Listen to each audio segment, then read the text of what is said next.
మనం ప్రస్తుతం కుంభకోణానికి 6 కిలోమీటర్ల దూరంలో ఉన్న తిరువలంజుయ్ అనే ప్రదేశంలో ఉన్నాం. ఈ ప్రదేశంలో అక్కడ కనపడుతున్నటువంటిది గణపతి గుడి. ఈ గణపతి గుడిలో క్షీరసాగర మథనం చేస్తున్నప్పుడు విషం వచ్చింది మొట్టమొదటగా. ఆ విషం వచ్చినప్పుడు దేవతలందరూ ఇదేదో విఘ్నం అనుకొని ఆ తర్వాత ఆ విషాన్ని శివుడు స్వీకరించడం, తర్వాత వీళ్ళందరూ ఆ క్షీరసాగర మథనంలో నుంచి వచ్చినటువంటి నురుగుతో గణపతిని తయారు చేసి అక్కడే గణపతిని ఆరాధన చేశారు. తర్వాత అమృతం దేవతలందరూ అమృతాన్ని స్వీకరించిన తర్వాత ఆ నురుగుతో తయారు చేసినటువంటి గణపతిని ఇక్కడ కనపడుతున్నటువంటి ఈ క్షేత్రంలో దేవతలందరూ కలిసి ఇక్కడ ప్రతిష్ఠ చేశారు. ఆ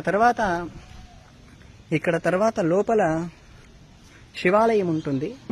ఈ శివాలయం చాలా అద్భుతంగా ఉంది. ఈ శివాలయం అంతా కారణాగమం చేత ప్రతిష్ఠింపబడి కారణాగమంలో ఉన్నటువంటి శివాచార్యుల చేత ఇక్కడ ఆరాధించబడుతూ ఉంది. ఈ శివాలయంలో ఉండేటువంటి స్వామివారి పేరు కపర్ధీశ్వరుడు.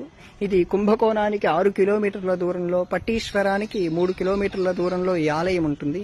అమ్మవారి పేరు ఉంటుంది, అది తమిళ్లో ఉంటుంది, నాకు పలకడానికి రాలేదు. నేను ఇప్పటిదాకా 3-4 సార్లు బైహాట్ చేశాను కానీ మళ్ళీ మర్చిపోయాను. ఈ క్షేత్రం తప్పకుండా కుంభకోణానికి వస్తే ఈ క్షేత్రాన్ని లిస్టులో పెట్టుకోండి. ఇక్కడ గణపతిని స్వయంగా దేవతలు ప్రతిష్ఠ చేశారు. ఇక్కడ మీరు ఎవరైనా గణపతి ఉపాసకులు వస్తే తప్పక ఈ గణపతి ఆలయాన్ని దర్శించాలి. ఈ క్షేత్రంలో ఉన్న గణపతి చాలా సున్నితంగా ఉంటారు. అందుకే మనం అన్ని గుళ్లలో చూసినట్టు గణపతికి బొట్లు పెట్టడం వంటివి కూడా చేయరు. పంచామృతాలతో అభిషేకం వంటివి కూడా చేయరు. కేవలం పచ్చకర్పూరంతో అప్పుడప్పుడే అభిషేకం చేస్తారు. పువ్వులు కూడా దగ్గరికి పెట్టరు, దూరం నుంచే పెడుతూ ఉంటారు. మనం ప్రస్తుతం కుంభకోణానికి 6 కిలోమీటర్ల దూరంలో ఉన్న తిరువలంజుయ్ అనే ప్రదేశంలో ఉన్నాం. ఈ ప్రదేశంలో అక్కడ కనపడుతున్నటువంటిది గణపతి గుడి. ఈ గణపతి గుడిలో క్షీరసాగర మథనం చేస్తున్నప్పుడు విషం వచ్చింది మొట్టమొదటగా. ఆ విషం వచ్చినప్పుడు దేవతలందరూ ఇదేదో విఘ్నం అనుకొని ఆ తర్వాత ఆ విషాన్ని శివుడు స్వీకరించడం, తర్వాత వీళ్ళందరూ ఆ క్షీరసాగర మథనంలో నుంచి వచ్చినటువంటి నురుగుతో గణపతిని తయారు చేసి అక్కడే గణపతిని ఆరాధన చేశారు.